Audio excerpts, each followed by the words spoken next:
Hello student, आज हम लोग ह्यूमन हार्ट के बारे में पढ़ने वाले हैं। इस ह्यूमन हार्ट में हम लोग मेनली सबसे पहले ह्यूमन हार्ट जानना है। तो पहले हम लोग जानेंगे कि ह्यूमन हार्ट जो होता है वो हम लोग तो ऐसे जानते हैं, इस तरह के हार्ट जानते हैं, है ना।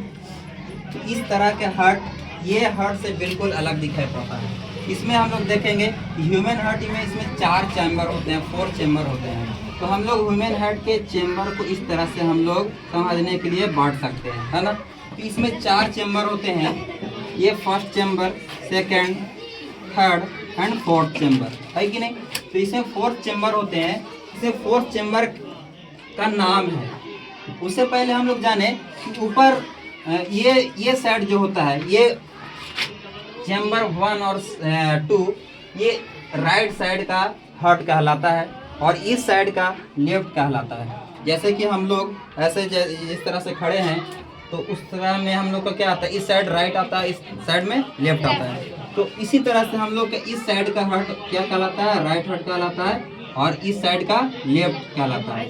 तो इसमें क्या होता है कि ये वो दो ऊपर वाला भाग को कहते हैं ऑरिकल कहते हैं। क्या बोलते हैं? ऑरिकल बोलते हैं। और नीचे वाला 2 भाग को बोलते हैं वेंट्रिकल्स, है कि नहीं। ऑरिकल्स ऊपर वाला 2 भाग को ऑरिकल बोलते हैं, नीचे 2 वाले को क्या बोलते हैं, वेंट्रिकल्स बोलते हैं, है कि नहीं। तो ऑरिकल जो ऊपर वाला भाग होता है, ये फर्स्ट चैम्बर, हार्ट का जो फर्स्ट चैम्बर हुआ वो राइट, ये वाला भाग हुआ राइट ऑरिकल हुआ, और ये वाला हुआ राइट वेंट्रिकल। क्योंकि हम लोग ऊपर वाला का ऑरिकल, ये वाला दोनों भाग को ऑरिकल बोलते हैं और नीचे वाला 2 भाग को वेंट्रिकल्स बोलते हैं। तो ऊपर वाला जो ये भाग हुआ नंबर 1 वाला जो है वो क्या है, राइट ऑरिकल, और नीचे वाला जो है राइट वेंट्रिकल हो गया, है कि नहीं। फिर थर्ड नंबर वाले में ये लेफ्ट साइड हम लोग जानते हैं। तो ऊपर वाला है तो ऑरिकल हो गया, और ये लेफ्ट साइड है तो लेफ्ट ऑरिकल हो गया। नीचे जो हो 4th नंबर में है, ये लेफ्ट साइड का हो गया ये, और नीचे वाला हम लोग जानते हैं कि वेंट्रिकल्स होता है। तो वेंट्रिकल क्या हो गया, लेफ्ट वेंट्रिकल ये हो गया, है कि नहीं। तो इसी में हम लोग यहाँ पर 4 चैम्बर को ह्यूमन हार्ट जो रियल हार्ट इस तरह का होता है, इसमें हम लोग देखेंगे। इसमें हम लोग को यहाँ पर जो दिखाई पड़ रहा है, यहाँ पर ये वाला जो हो गया, ये हो गया नंबर 1, मीन्स की राइट ऑरिकल हो गया। सेकेंड नंबर ये हो गया, मीन्स की राइट वेंट्रिकल्स ये हो गया, और थर्ड नंबर ये हो गया यानी लेफ्ट ऑरिकल, और ये 4th नंबर जो राइट वेंट्रिकल्स हो गया। इसमें हम लोग मेनली जाने कि कैसे हमारा हार्ट किस तरह से ब्लड को सर्कुलेट किस तरह से करता है। सबसे पहले किधर से ब्लड आता है और किस साइड जाता है। तो पहले हमारा ये जाने कि हार्ट का काम क्या होता है। हार्ट का काम होता है हमारे बॉडी में ब्लड को पंप करना। हमारा हार्ट ब्लड को प्यूरिफिकेशन नहीं करता है, हमारा हार्ट जो है वो ब्लड को पंप करने का काम करता है कि नहीं। और ना हमारा हार्ट ब्लड को छानने का काम करता है। हमारा ब्लड का जो छानने का काम करता है वो किडनी करता है, फ्रिक करता है। और किडनी हम लोग बाद में पढ़ेंगे। यहाँ पर ह्यूमन हार्ट है, तो यहाँ पर हार्ट का क्या काम है, तो ब्लड को पंप करना यानी धक्का देना। जो प्यूरिफाई ब्लड है, जो हमारा लंग्स हमारा जो प्यूरिफाई करता है ब्लड को। प्यूरिफाई ब्लड मीन्स क्या होता है, प्योर ब्लड मतलब क्या होता है, तो प्योर ब्लड मीन्स हेमोग्लोबिन के साथ ऑक्सीजन। प्योर ब्लड मीन्स क्या, हेमोग्लोबिन के साथ ऑक्सीजन। और इम्प्योर ब्लड मीन्स हेमोग्लोबिन के साथ कार्बन डाइऑक्साइड। मीन्स कि हेमोग्लोबिन के साथ जब कार्बन डाइऑक्साइड होगा तो उसको हम लोग इम्प्योर ब्लड कहेंगे, और हेमोग्लोबिन के साथ जब ऑक्सीजन होगा तो उसको हम लोग प्योर ब्लड कहेंगे। ऑक्सीजन और कार्बन डाइऑक्साइड का जो हेमोग्लोबिन के साथ मिलता है, किस तरह से मिलता है, इसके बारे में हल्का जान लेते हैं। तो जब हम लोग सांस लेते हैं, हम लोग श्वसन तंत्र पढ़ेंगे, इसके रिस्पिरेटरी सिस्टम पढ़ेंगे, उसमें हम लोग जानते हैं कि जब हम लोग सांस लेते हैं तो इसमें हम लोग का क्या होता है कि सांस जब हम लोग लेते हैं तो यहाँ एल्वियोली में हमारा एल्वियोली जो रहता है, वायु कोष्ठक जिसको बोलते हैं, एल्वियोली में क्या होता है, जब ऑक्सीजन यहाँ पर आता है, यहाँ पर कैपिलरी जो रहते हैं, केशिकाएं जो रहती हैं, पतले पतले नसें जो रहती है जिसको केशिका बोलते हैं, वो केशिका क्या करता है, अपने साइड इम्प्योर ब्लड को यहाँ पर मीन्स की हेमोग्लोबिन के साथ कार्बन डाइऑक्साइड को लेकर के आता है, ठीक है। तो हेमोग्लोबिन के साथ जो अपने साथ कार्बन डाइऑक्साइड लाता है, वो कार्बन डाइऑक्साइड एल्वियोली के माध्यम से इस साइड चला जाता है और वो नासिका के माध्यम से, नोज के माध्यम से CO2 बाहर निकल जाता है। और यही दूसरी तरफ यहीं पर देखें तो ये जो हम लोग नाक के द्वारा जो सांस लेते हैं, एल्वियोली में आकर के ऑक्सीजन रहता है, ये हेमोग्लोबिन यहाँ पर क्या करता है, हेमोग्लोबिन जो है O2 को रख लेता है। इस तरह से हेमोग्लोबिन जो है वो ऑक्सीजन को रखता है, तो फिर ये ब्लड क्या हो जाता है, प्योर हो जाता है। ठीक है, तो ये अभी इसको हम लोग सीखेंगे कि ये लंग्स में कैसे जाएगा ब्लड, इम्प्योर ब्लड। तो सबसे पहले हमारे बॉडी में जब पूरा ब्लड घूमता है तो क्या करता है कि अपने साथ कार्बन डाइऑक्साइड ले लेता है, मीन्स कि इम्प्योर हो जाता है। इम्प्योर होता है तो पूरे बॉडी से, जो हमारे बॉडी के निचला हिस्सा है, निचले हिस्से से इम्प्योर ब्लड जाता है इंटीरियर वेना कावा के माध्यम से जाता है। किसके माध्यम से जाता है, इंटीरियर वेना कावा के माध्यम से। बॉडी के ऊपरी हिस्सा से जो इम्प्योर ब्लड आता है वो सुपेरियर वेना कावा के हिस्सा से आता है। वेना कावा वेन का एक हिस्सा है। किसका है, वेन का एक हिस्सा है जो ज्यादा मोटा होता है कि नहीं। एक चीज और जाने कि वेन और आर्टरीज क्या होता है। वेन और आर्टरी क्या होता है। वेन जो होता है हमारे बॉडी में इम्प्योर ब्लड का संचरण करता है, परिवहन करता है, और आर्टरी जो होता है वो प्योर ब्लड का संचरण करता है, बहाता है। यहाँ पर इम्प्योर ब्लड को, और यही वेन का ही बड़ा मोटा जो वेन हुआ उसी को बोलते हैं vena cava. Interior vena cava जो हमारे बॉडी के निचले हिस्सा से जो ब्लड जाता है उसको इंटीरियर वेना कावा, और ऊपर शरीर के ऊपरी हिस्सा से जो इम्प्योर ब्लड आता है उसको सुपेरियर वेना कावा बोलते हैं। तो ये दोनों वेना कावा के माध्यम से इम्प्योर ब्लड सबसे पहले 1 नंबर में गया, मीन्स कि राइट ऑरिकल में गया, है कि नहीं। तो यहाँ पर क्या होता है कि सबसे पहले यहाँ पर ब्लड आया वेना कावा के माध्यम से, इस दोनों वेना कावा के माध्यम से। तो यहाँ पर जब यहाँ पर ब्लड आ जाएगा, उसके बाद ट्राइकोस्पिड वाल्व के द्वारा ये राइट वेंट्रिकल्स में आ जाएगा। देखो अब यहाँ पर एक चीज आया, वाल्व, ट्राइकोस्पिड वाल्व क्या होता है।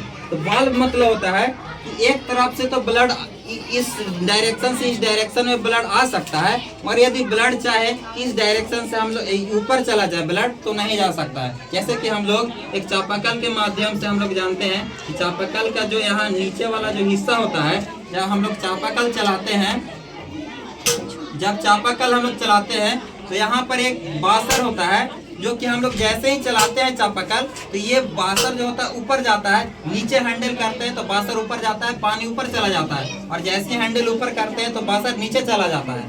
तो फिर यही पानी जो बचा रहता है ये इसके माध्यम से इधर बाहर आ जाता है। यहाँ पर वाल्व भी इसी तरह का रहता है कि एक डायरेक्शन, यूनिडायरेक्शनल होता है। वाल्व क्या होता है, वाल्व जो होता है वो क्या होता है, डायरेक्शनल होता है। वाल्व क्या होता है, यूनिडायरेक्शनल, मींस कि ब्लड इधर से इधर तो आ सकता है मगर नीचे से ऊपर नहीं जा सकता है। ठीक है, तो अब राइट वेंट्रिकल में ब्लड आ गया, और राइट वेंट्रिकल में से हार्ट क्या करता है, बार बार पंप करते रहता है, और जब पंप यहाँ पर करता है तो यहाँ पर पंप इस डायरेक्शन से, यहाँ पर ट्राइकोस्पिड वाल्व से इधर लौट नहीं सकता है। तो इसको जाने के लिए देखो यहाँ पर ध्यान दोगे, यहाँ पर पल्मोनरी वाल्व रहता है। यहाँ पर ये जो पल्मोनरी वाल्व का ये रहता है, देखो यहाँ पर निकालेगा पल्मोनरी आर्टरी है। तो यहाँ पर क्या होता है कि पल्मोनरी वाल्व के माध्यम से ये ऊपर का लगा हुआ रहता है, पल्मोनरी वाल्व ऊपर का लगा रहता है, यहाँ ट्राइकोस्पिड वाल्व नीचे का लगा रहता है। इधर से जब पंप करेगा तो यहाँ क्या होगा, ब्लड इधर ना जा करके यहाँ पर से इधर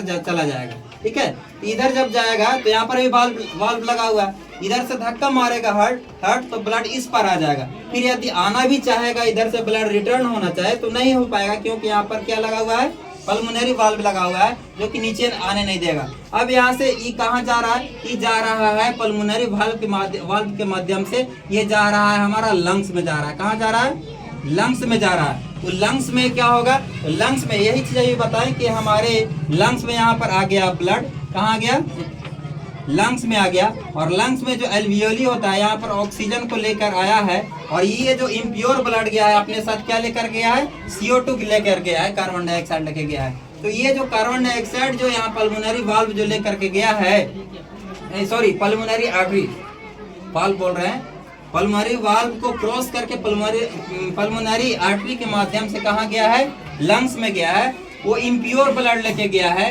अपने साथ कार्बन डाइऑक्साइड लेके गया है, और वो कार्बन डाइऑक्साइड क्या होगा कि कार्बन डाइऑक्साइड एल्वियोली को दे देगा, और एल्वियोली के माध्यम से फिर नासिका के माध्यम से बाहर हो जाएगा। और ये जो हमारा लंग्स जो O2 लाया है, वो O2 किसको दे देगा, हेमोग्लोबिन के दे देगा। अब हेमोग्लोबिन फिर यहाँ अपने साथ क्या ले लिया है, O2 ले लिया है। अब O2 जब हेमोग्लोबिन से मिल जाता है तो क्या बन जाता है, ब्लड प्योर कहलाता है, प्योर ब्लड कहलाता है। अब प्योर ब्लड यहाँ आ गया, और उसके बाद पल्मोनरी वेन के माध्यम से, किसके माध्यम से, पल्मोनरी वेन के माध्यम से ये हार्ट में फिर से एंट्री करेगा।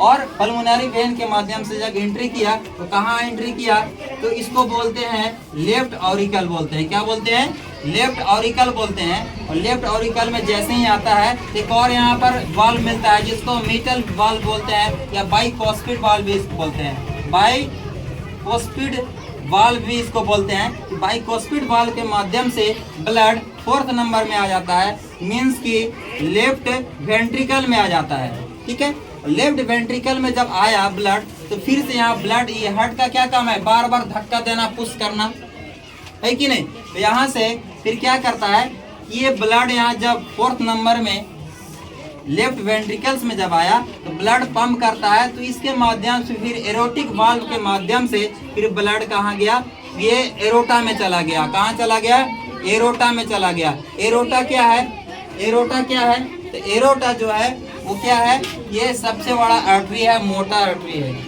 है कि नहीं। अब यहाँ एरोटा के माध्यम से पूरे ब्लड में जो है, पूरे ये ब्लड जो प्योर ब्लड है वो कहाँ चला गया, पूरे बॉडी में चला गया।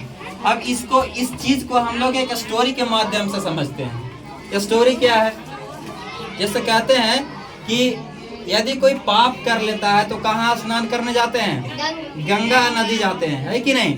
उसी के माध्यम से यहाँ पर हम लोग समझने की कोशिश करते हैं। देखो, जब हम लोग पूरा दुनियादारी जब हम लोग करते रहते हैं तो उसमें क्या होता है कि हम लोग से कुछ ना कुछ गलतियाँ हो जाती है, पाप हो जाता है। तो पाप कैसे होता है, देखो ब्लड में यहाँ पर जब कार्बन डाइऑक्साइड आ गया, हेमोग्लोबिन के साथ जब कार्बन डाइऑक्साइड आ गया, इसको हम लोग समझते हैं कि पाप हो गया।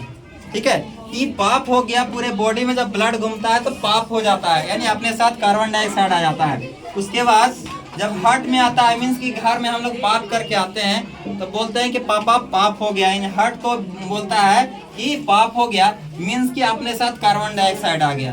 तो यहाँ पर हार्ट क्या बोलता है, चल घर से निकल, यानी घर से निकलने का मतलब क्या कि बोलता है कि जाओ पहले स्नान करके आओ, पहले शुद्ध हो करके आओ। तब पाप होता है तो गंगा स्नान करने जाते हैं। गंगा स्नान करने गए तो यहाँ पर हार्ट में कहाँ गंगा स्नान करते हैं, तो गंगा स्नान करते हैं कहाँ, लंग्स में करते हैं। वहाँ पर हमको क्या मिलता है, गंगा स्नान करते हैं, मीन्स कि O2 मिलता है, यानी शुद्ध हो जाते हैं, प्योर हो जाते हैं। यहाँ पर लंग्स में फिर यानी गंगा स्नान करके आए, और फिर गंगा स्नान करके आए पल्मोनरी वाल्व के माध्यम से, यानी हम लोग पुण्य होके आ गए, और फिर हार्ट में आए तो फिर आके पापा को बोले कि पापा हम पाप मुक्त हो गए, हमारा पाप सब गंगा नदी में धुल गया, यानी ब्लड शुद्ध हो गया। अब यहाँ से फिर कहेगा, बाबूजी बोलेंगे, पापा बोलेंगे कि चलो जाओ अपना दुनियादारी में फिर लग जाओ, यानी कुछ न कुछ काम धंधा करो। फिर यहाँ से बेचारा निकलता है, और उसके बाद निकलता है फिर से एरोटा के माध्यम से पूरे बॉडी में ब्लड जाता है, और फिर पाप करना शुरू कर देता है, फिर कार्बन डाइऑक्साइड अपने साथ लेके आता है, और यही प्रोसेस पूरे बॉडी में